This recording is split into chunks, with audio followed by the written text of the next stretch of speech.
I know I'm like 2 years late to this, but today I want to address a tweet by Tobi Vail that you all have probably seen if you care. For those of you who don't know, Tobi Vail was in Bikini Kill.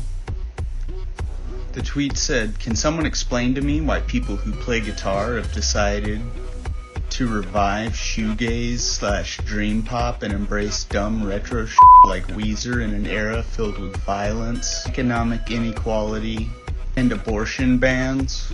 The guitar pedal industrial complex is not the sound of revolution."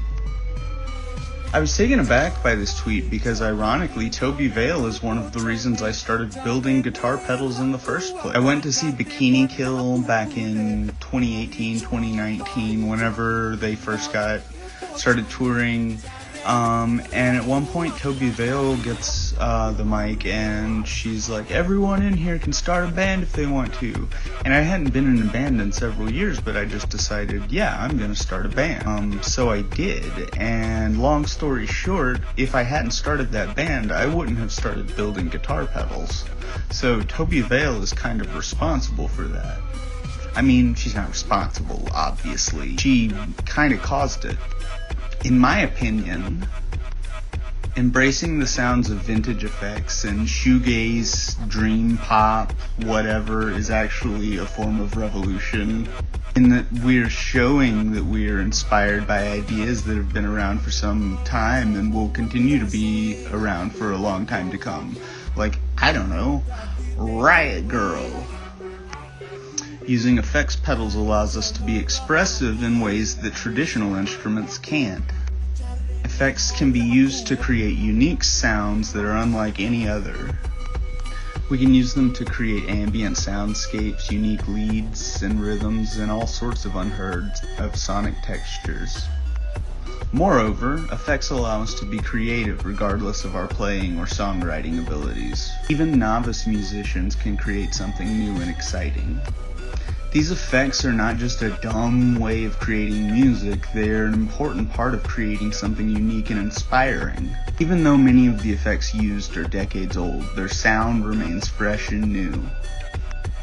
In addition, there are so many ways to use effects and manipulate them to create something unique. That's one of the things that made Bikini Kill so influential. They explored these sounds within their songs, and by pioneering things that new bands, later bands, would go use. And furthermore, using effects as an outlet for creativity allows musicians to channel their frustration in a productive way.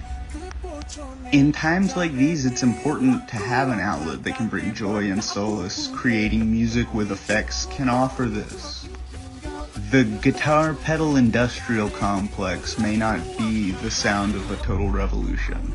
Sure, I doubt Josh Scott is going to be at the forefront of any sort of revolution. But effects can be a sound of empowerment and creativity that can be shared among all musicians. So my response to Tobi Vail's tweet is to embrace effects as a form of revolution in themselves. They allow us to look back on our past for inspiration while looking ahead to create something new and inspiring.